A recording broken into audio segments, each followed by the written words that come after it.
Welcome to Symbolism Part 8. Today we're going to look at the positive aspects of the goddess symbolism.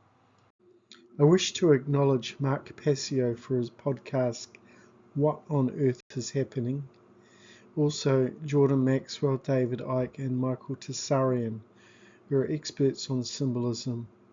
They've all provided valuable information that has allowed me to put this presentation together. Now, George Washington was the first president of the United States, the District of Columbia, D.C. The District of Columbia is named after the supposed discoverer of America, Christopher Columbus. However, that's not his real name. It's an Americanized variation. His real name is Cristobal Colomb. Colomb in French means dove. It's a variation of dove in many Romance languages. The name of the District of Columbia was after the dove, Christopher Columbus. Now, the Capitol dome in the District of Columbia is a feminine breast shape. It's a sacred feminine symbol of nurturing. It puts the idea in your mind that this is the mother. Congress is about male and female aspects. It's supposed to be when the higher qualities of mind meet in balance, actions with feminine emotions. Moral actions in the world. Of course, we have fallen people who are currently in control of government. They act as villains, and they are selfishly motivated. They were originally supposed to be like the temple erected for the dove. This temple, the Capitol Dome, depicts the goddess Columbia. They call it the goddess of freedom. It's supposed to represent truth and freedom. She represents many things in the ancient traditions, going way back to Egypt, Sumeria, and ancient history. The goddess is truth and justice. Now, these should be the positive aspects of the dove. Still, it has been surrounded by the negative aspects of the goddess and used for a mechanism for control. So we're now going to look at some corporate symbolism and how this employs dove symbology. Columbia Records. If you notice, the logo of Columbia Records has the same outlines as the Eye of Horus. It's the left eye. It's the all-seeing eye. Hence, it is a symbolic representation of the sun god Horus. The left eye is symbolically connected with the right brain hemisphere, controlling the left side of the body, which is the nurturing qualities that bear proper moral action of conscience that exist in us. The left eye is used symbolically to depict the Eye of Horus, which is an analogue in Christianity of the tradition of Jesus.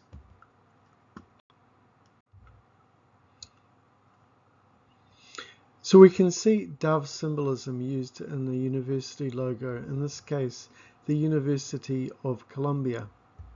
It has an upward pointed chevron in the middle. The shield represents receiving as it relates to the Trinity. They use the symbol of the Trinity and then they combine it with the colors, blue colors, to represent the goddess. And this has also been perverted because in the modern world, education has become outcome based. It's no longer based on the trivium of rhetoric, grammar, and logic. So the three crowns in this logo represent those three things: rhetoric, grammar, and logic. This is a symbolic way of saying that the goddess has been denigrated.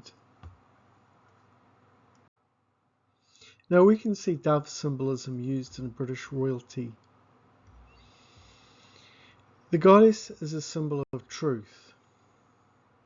In British royalty, the dove is at the top of their sceptres, thus saying royalty represents the truth, knowledge, wisdom, and therefore has the right to rule. They put this at the top of the scepters, knowing that this is a powerful subconscious symbol that the people associate with the positive aspects of the goddess through the dove. But royalty has no good intentions for humanity. And you'll also notice that there's an equal-armed cross on different scepters. This is supposed to represent peace in contacting the positive aspects of emotion, which leads to truth. Now, British royalty offered up the dove as a burning sacrifice and ritually murdered it repeatedly. Now, the mother has been removed from the equation and is no longer worshipped in the Christian tradition. Mary, as we've said, has been denigrated down to being a Holy Spirit, only a ghost that remains after something that has been physically removed, gone, dead, symbolically saying care has gone. Let's look at Revelations 13 as it relates to the Hebrew origins of the British coat of arms. The dragon stood at the shore of the sea, and I saw a beast coming out of the sea. It had 10 horns, 7 heads, 10 crowns, and on its horns and on each head a blasphemous name. On the beast I saw a leopard, but it had feet like those of a bear, and the mouth like that of a lion.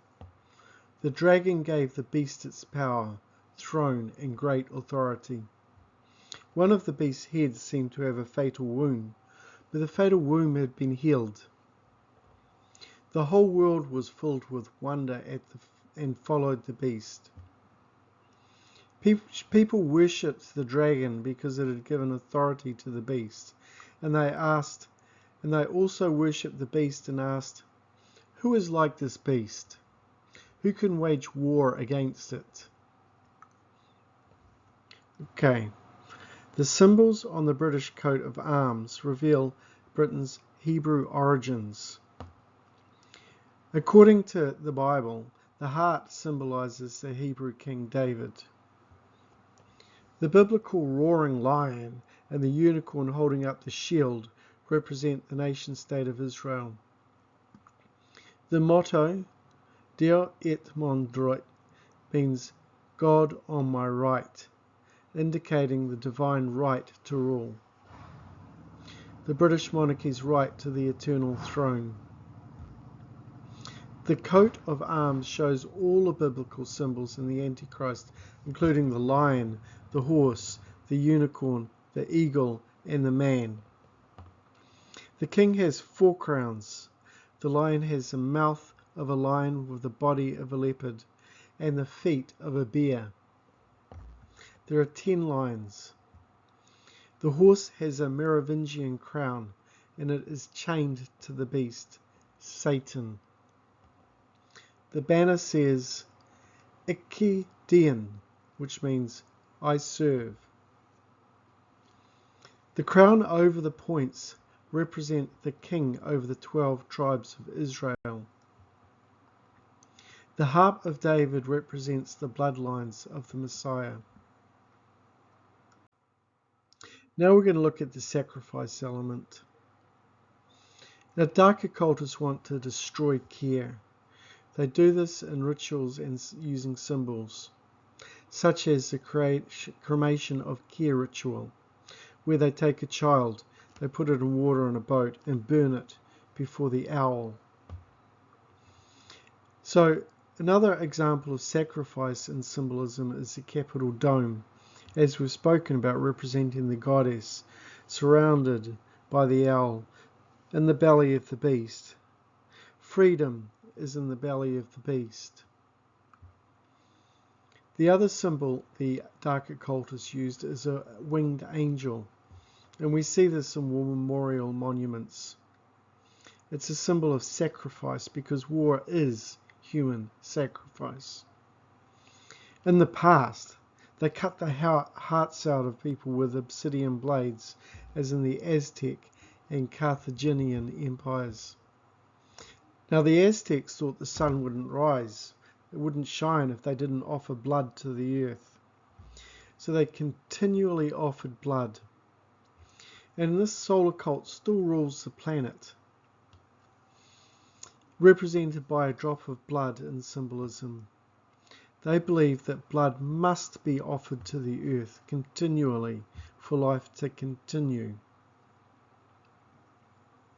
In human sacrifice rituals, it's not just our blood, but our life that is being stolen and sacrificed to the dark god. Blood is also used in magical ceremonies. It gives form to spirits through ectoplasm. And they symbolically sacrificing the goddess of care through ritualistic acts of warfare. A battlefield is really a theatre of war, a theatre like a play, for occult ritual and sacrifice. An example of this is the false flag attack on 9/11 and other false flag attacks. Now, sacrificing the innocence of children. Sacrificing children is the most egregious act. It is the most terrible thing that can be done. Unfortunately, children are programmed through MK Ultra and monarch programs that are often handed to these high-level occultists, and they are used as sex slaves. These children often have tattoos, for example, a butterfly or 3 dots. Now, symbols indicate how these children are to be used sexually, how they are to be abused. Other symbols used by dark occultists and handlers are used to identify pedophilia networks. One such is a triangle inside a triangle, another a heart within a heart. Part of the dark occult agenda is to sexualize children. It is a way of poisoning people's minds, their worldview, lowering people's vibration, making them more vulnerable to psychic attack and possession. And also people, especially politicians, are blackmailed when they are videoed having sex with children. This is explained in Kathy O'Brien's book, The Transformation of America. Kathy recounts her experience as a sex slave when she was a child programmed under the MK Ultra program to serve as an elite escort for high-level influential politicians and people. Fortunately, Kathy was rescued by Mark Phillips.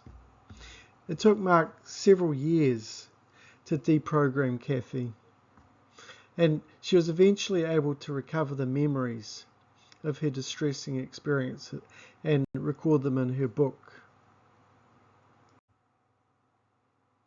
Now, it sounds ludicrous to those who haven't studied the occult, insane, that symbolism is used in sacrifice rituals.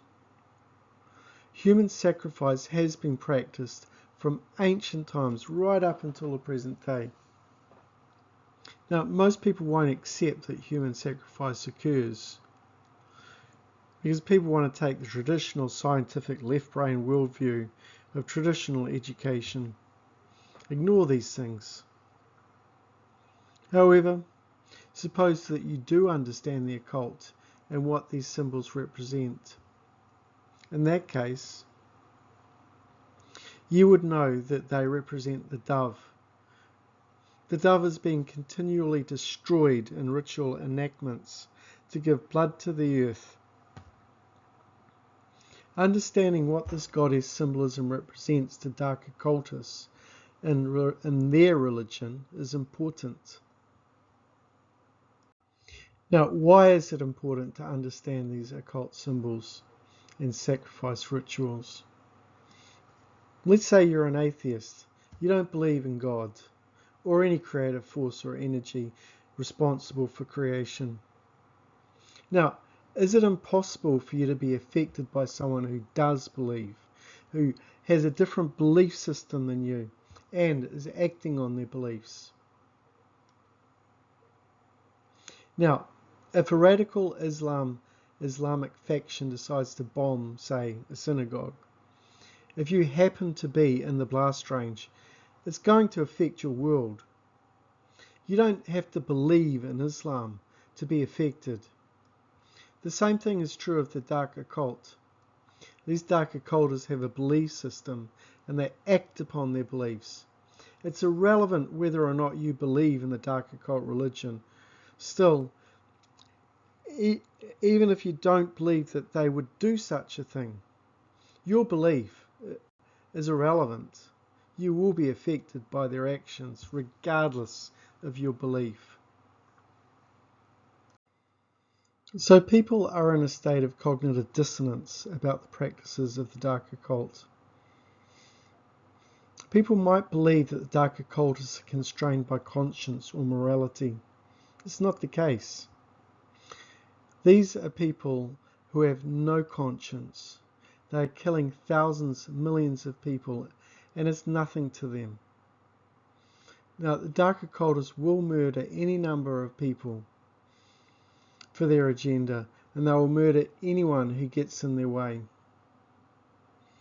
These dark occultists are not concerned about morality, they do not have a conscience, and they will do anything to get what they want, regardless of how many people are killed and lives are destroyed.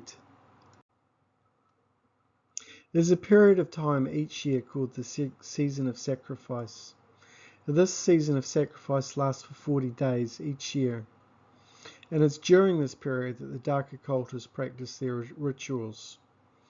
These rituals often involve human or animal sacrifice. So, why do they do this? The dark entities that they worship require this energy in order to sustain themselves. The traumatic act of killing, whether by decapitation or heart extraction, creates a shock that can cause the victim's soul to enter into a vulnerable state. And it is this time when their energy is siphoned off and used by the dark occultists. And a vortex for feeding, essentially. Additionally, dark sexual practices associated with Satanism involve the manipulation of Kundalini energy between individuals. So these Satanists engage in rape and other forms of exploitation to channel energy to the dark gods that they worship. These are the false gods, unable to generate their own life force. They rely on the energetic consumption of other living beings. Vampirism. In sacrifice rituals, the dove, symbolizing the goddess, is burned or immolated. This dove has come to replace the sacred feminine figure. It is an archetype for the divine feminine. In the Christian tradition, this is Mary. Now, within this framework, the dove stands for the Divine Mother or the Blessed Mother, representing the emotional aspects of the Trinity of thought, emotion, and action, by substituting the dove for the Divine Feminine in this triadic model. The emotions and the sacred feminine qualities are effectively erased. Now, all this has contributed to the rise of the male-dominated religions in this world. It's shaped the development of Christianity and its associated patriarchal norms throughout Western civilization. The dove represents the Holy Spirit, the sacred feminine being replaced, downplayed, or removed. Therefore it is replaced by a spirit only, or a ghost that has died from the world. The Holy Ghost's emotions were the sacred feminine part of the consciousness, specifically the right hemisphere of the brain, and this has been significantly downplayed and removed from our culture. Now, if you look at this World War I monument, it looks like the soldiers are sacrificed to the goddess. But that's not what the monument is really showing you. It's showing you that the soldiers are destroying the goddess. They are destroying true care. Now, the word soldier is Green language for soul dire, soul dear. What they're doing is destroying themselves. They're destroying their conscience and their sacred feminine. They destroy that within themselves. And they do this through violence, murder, lack of care.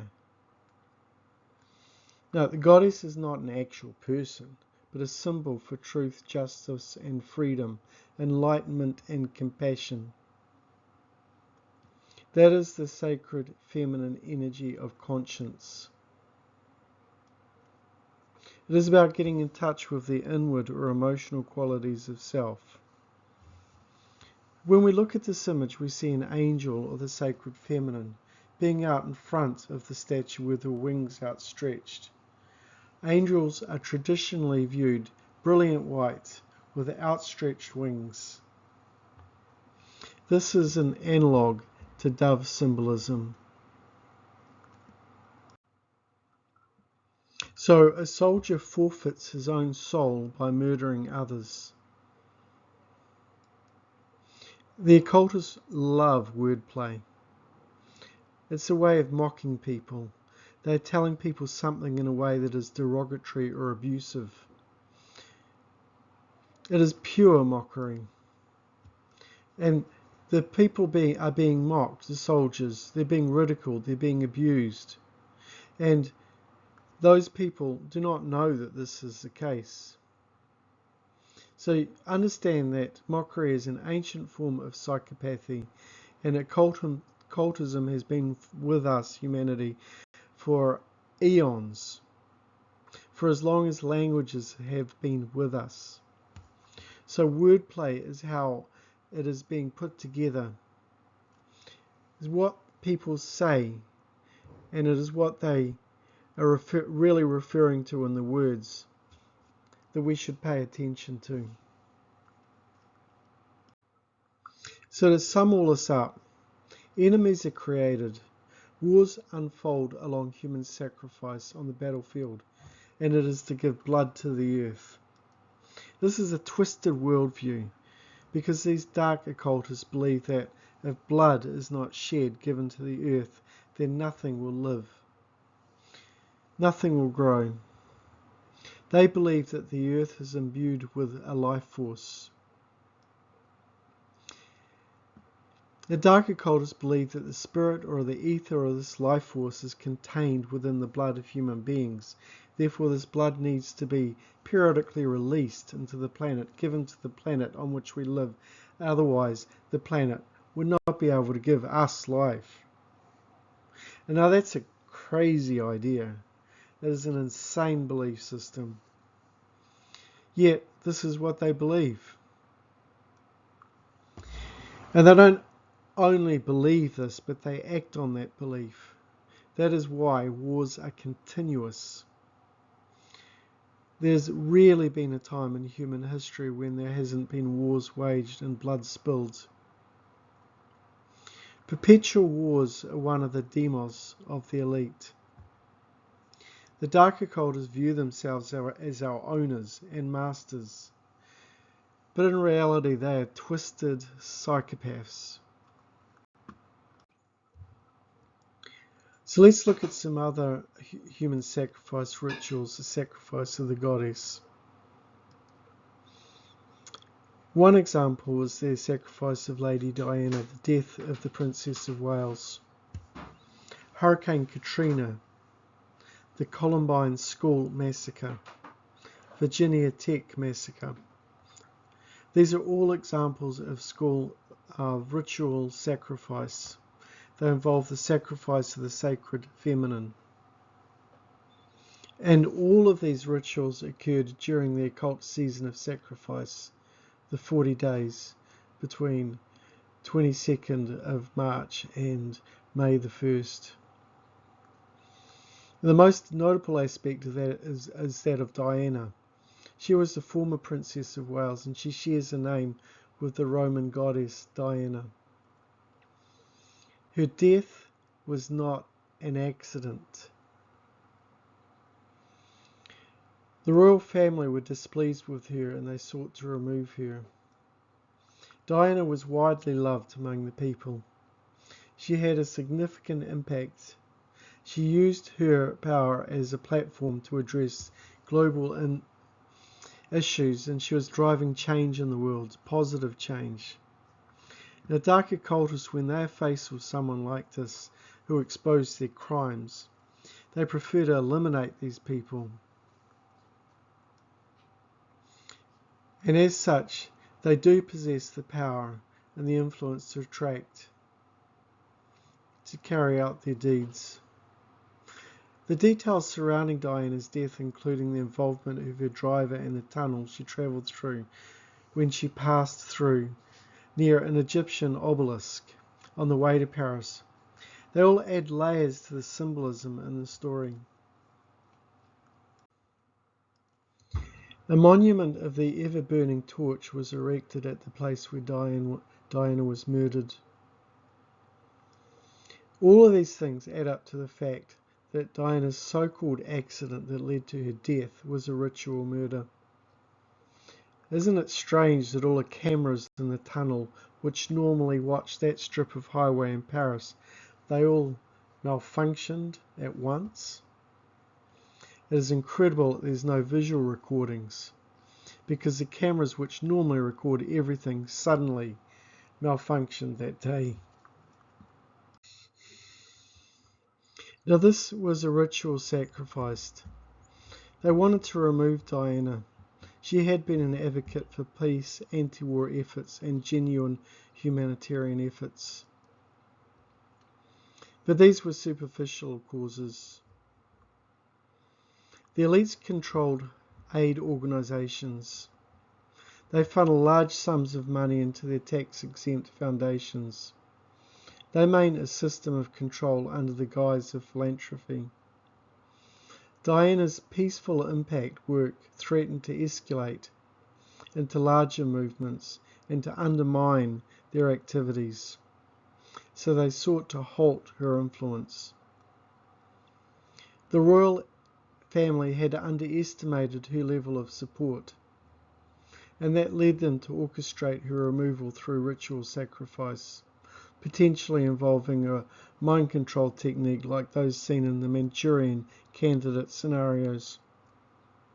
Now, this isn't just speculation. There is a substantial amount of research on this topic.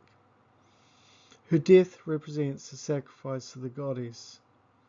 She embodies the sacred feminine, the figure that is representing true care in the world. She is named after the goddess Diana, and the goddess is ritually murdered. So that concludes part 8 on symbolism. Join us again in part 9, where we will explore the calendar for ritual sacrifice.